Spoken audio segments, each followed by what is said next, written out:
আমাদের ফর্মে আমরা একটু ডিটেলসে চেয়েছি, কারণ আমাদের সরকার অন্নপূর্ণা যোজনায় ৩,০০০ টাকাও দিতে চান এবং ফ্যামিলি ডাটাটাও সংগ্রহ করতে চান, কারণ আরো নানাবিধ কর্মসূচিতে আমরা এই পরিবারগুলিকে সহযোগিতা করতে চাই কেন্দ্রীয় এবং রাজ্যের বিভিন্ন স্কিমে, এবং তাদেরকে সক্ষম করতে চাই।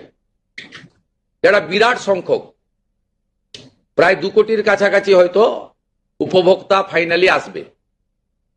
সেক্ষেত্রে আমরা লক্ষ্মীর ভান্ডার যোজনা কর্মসূচি ততদিন অর্থাৎ চালু রাখছি যতক্ষণ না অন্নপূর্ণা যোজনার ফর্ম ফিল আপ এবং এনরোলমেন্ট কমপ্লিট হচ্ছে। আগামী ২ তারিখের মধ্যে যারা এনরোলমেন্ট করতে পারবেন, আগামী বুধবার আমাদের ক্যাবিনেটের মিটিং এর পরে আমরা ডিবিটির মাধ্যমে ট্রান্সফার করে দেব। প্রথম কার্যক্ষেত্রে ১ তারিখ থেকেই বেনিফিটেড হবে তারা, জুন মাসের, কিন্তু যেহেতু এনরোলমেন্ট করতে হবে সেই জন্য আমরা আরো ২ দিন হাতে নিয়ে ৩ তারিখে আমরা আপনাদের জানিয়ে দেব।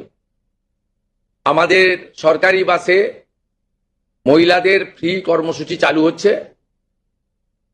আমরা এই ক্ষেত্রেও প্রাথমিকভাবে সমস্ত মহিলাদেরকে সুযোগ দিলেও পরবর্তীকালে এনরোলমেন্ট করে একটা কার্ড তাদের দিতে করব, কারণ যাতে এই লক্ষ্মীর ভান্ডারের মতো ওখানেও মহিলা ব্যতীত অন্য কেউ যাতে এই সুযোগের অসদুপায় ব্যবহার করে মিসইউজ না করতে পারে, সেটাও আমরা পরবর্তীকালে করব। আপাতত আমরা সেক্ষেত্রে সকলকেই সুযোগ দিচ্ছি। এবং অন্নপূর্ণা যোজনা যা আমাদের ম্যানিফেস্টো সংকল্পপত্রে ছিল, আমরা এটা লঞ্চিং করে দিলাম। মুখ্যমন্ত্রী শুভেন্দু অধিকারী আজকে পরিষ্কারভাবে জানিয়ে দিলেন, যারা লক্ষ্মীর ভাণ্ডার পাচ্ছিলেন তাদের যতক্ষণ পর্যন্ত অন্নপূর্ণা ভাণ্ডারের ভেরিফিকেশন হচ্ছে ততক্ষণ পর্যন্ত তারা কিন্তু লক্ষ্মীর ভাণ্ডার পাবেন। এছাড়াও অন্নপূর্ণা ভাণ্ডারের নতুন ফর্ম দেওয়া হচ্ছে, যেটা আজকেই প্রকাশ করা হলো। এই ফর্মে কিন্তু এখানে ফ্যামিলি ডিটেলস চাওয়া হয়েছে। আমি এই চ্যানেলে কিন্তু এই ফর্মটি সম্পর্কে বিস্তারিত জানিয়ে দেব, এছাড়াও কি দেওয়া হয়েছে সেটাও কিন্তু জানিয়ে দেবো। এখনও পর্যন্ত কিন্তু ফর্মটি পাবলিশ করা হয়নি, কিছুক্ষণ পরে কিন্তু এই ফর্মটি দেওয়া হবে, এরকমই কিন্তু জানিয়েছিলেন মুখ্যমন্ত্রী শুভেন্দু অধিকারী। যে প্রেস কনফারেন্সের পর তিনি কিন্তু অফিসিয়াল ওয়েবসাইটে ফর্মটি পাবলিশ করে দেবেন। সেই ফর্মটি কিন্তু ফিল আপ করতে হবে এবং সেখানে কিন্তু ফ্যামিলি ডিটেলস চাওয়া হয়েছে।